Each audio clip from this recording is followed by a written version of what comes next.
Shavua Tov, nous allons donc continuer les prodiges du Baal Shem Tov. Le récit suivant a été conté à l'arrivée du Rav de Nemirov à l'occasion de la fête de Simchat Torah. Les disciples du Besht chantèrent, dansèrent et burent de grandes quantités de vin qu'il puisait dans sa cave, dans la cave du Baal Shem Tov. L'épouse du Baal Shem Tov, voyant la scène, lui dit « Demande-leur donc de cesser de boire et de danser, car bientôt il ne restera plus de vin pour le Kiddush et l'Avdallah. » « Tu as bien parlé, répondit-il avec un sourire. « Va leur dire qu'ils arrêtent et qu'ils rentrent chez eux. » Quand elle ouvrit la porte, elle vit leur ronde et une auréole de feu les entourait de partout. Du coup, elle descendit elle-même à la cave remplir les bouteilles de vin. Ils pouvaient donc boire à volonté. « Alors, leur as-tu dit de rentrer chez eux ?» demanda le Baal Shem Tov à son épouse.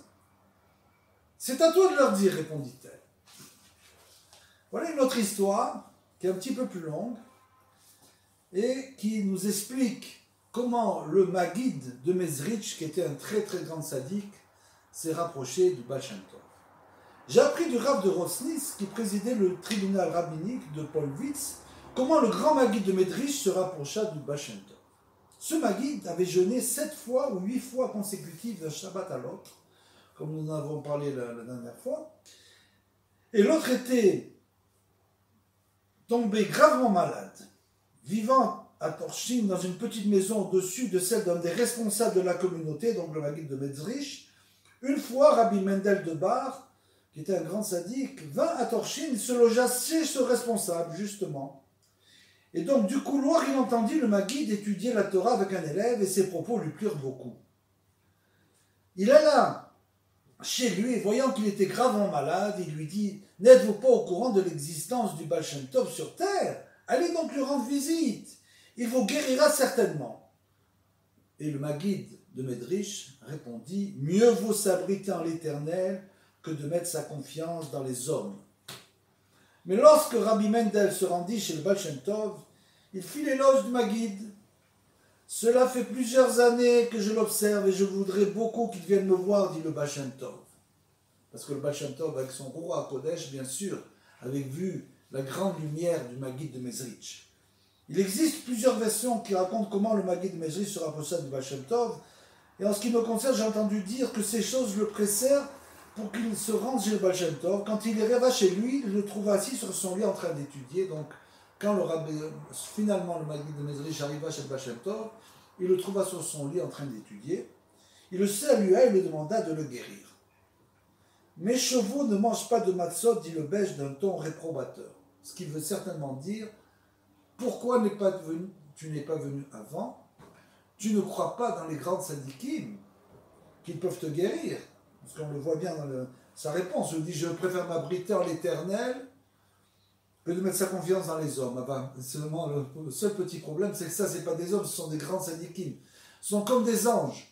Donc il est clair que nous devons avant tout croire en l'Éternel, mais nous devons savoir que sur terre, les grands tzadikim ont fait tellement la volonté de Hachem qu'ils sont atteints le niveau des anges et qu'ils peuvent faire des prodiges.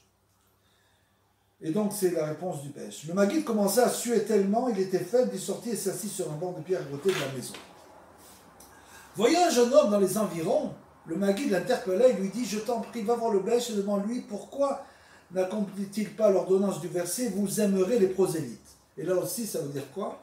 Certainement, ça veut certainement dire prosélytes, ce sont les convertis.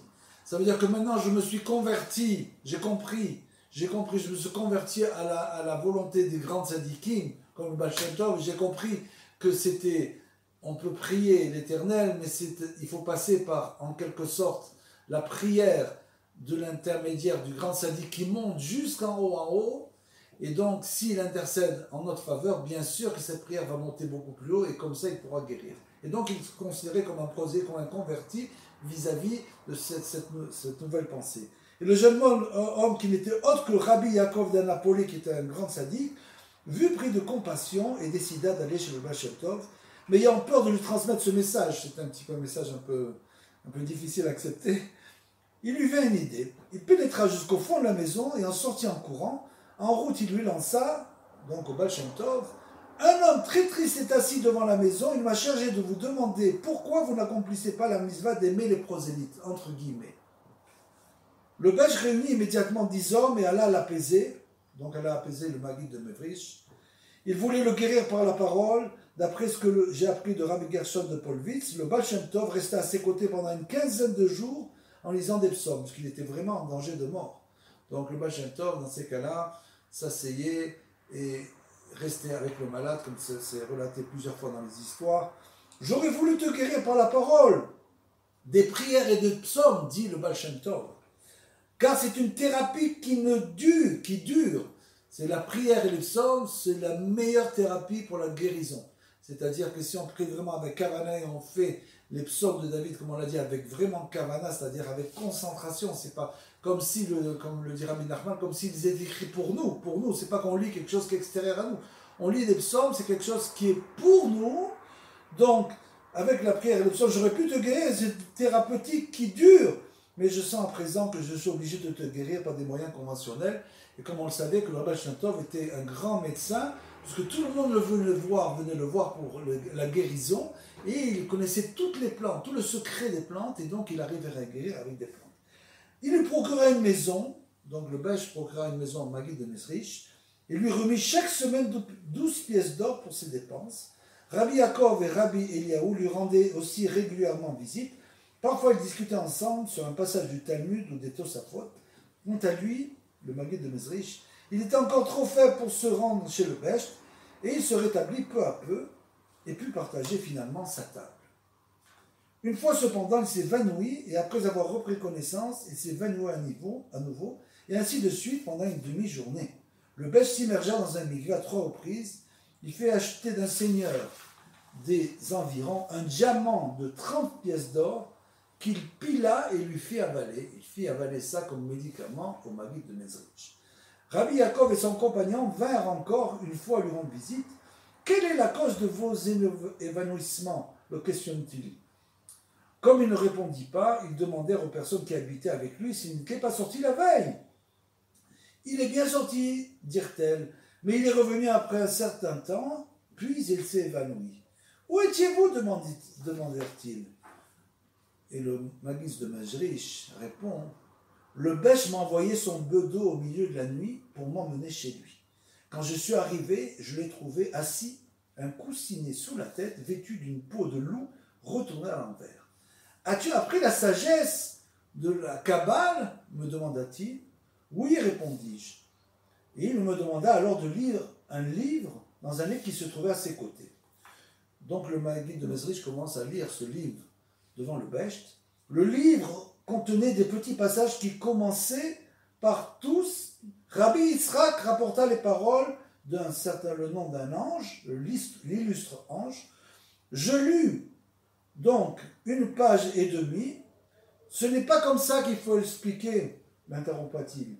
Je vais lire et tu vas comprendre, dit le Besh. C'est ce qu'il fit. En tremblant, il se leva et dit, comment puis-je rester assis pendant que nous étudions un passage du char céleste, demanda-t-il. Et il lut debout. Alors qu'il parlait, il tourna autour du lit où je m'étais couché. Donc Maguid Mezrich, qui était très faible, s'était couché. Il tournait autour du lit, il était couché, et je ne le vis plus. Je ne pus entendre que des voix, de voir des éclairs et des torches, de feux terrifiants. Cela dura environ 2 heures. Pris de frayeur, je m'évanouis. Donc c'est la raison de l'évanouissement du Maguid de Mezrich. Il s'agit, semble-t-il, du don de la Torah que certains disciples reçurent du Besh. Ainsi, ai-je entendu le Rav de Pologne dire qu'il lui aussi avait reçu la Torah qui correspondait à la racine de son âme avec des voix et des éclairs. Il prétendait l'avoir reçue comme les enfants d'Israël au mont Sinaï, avec toutes sortes d'instruments de musique comme c'est écrit dans le Zohar. Une fois, le disciple du Besh lui demandait l'explication d'un certain passage du Zohar, et après il posait la même question au Maguid de Mezrich, et son interprétation était la même que celle du Baal Shem Tov, et il le racontèrent. Ce dernier leur dit, croyez-vous, le Besh leur dit à ceux qui ont posé la question, croyez-vous qu'il sait la Torah de lui-même? Lorsque le Maguid de Mezrich s'est apprêté à partir en voyage, Finalement, le Bèche le bénit, puis il baissa la tête pour recevoir à son tour la bénédiction de son élève. Le Maguide refusa. Le Bèche prit alors sa main et la posa sur la tête pour qu'il le bénisse. Shavua Tov Umevorach.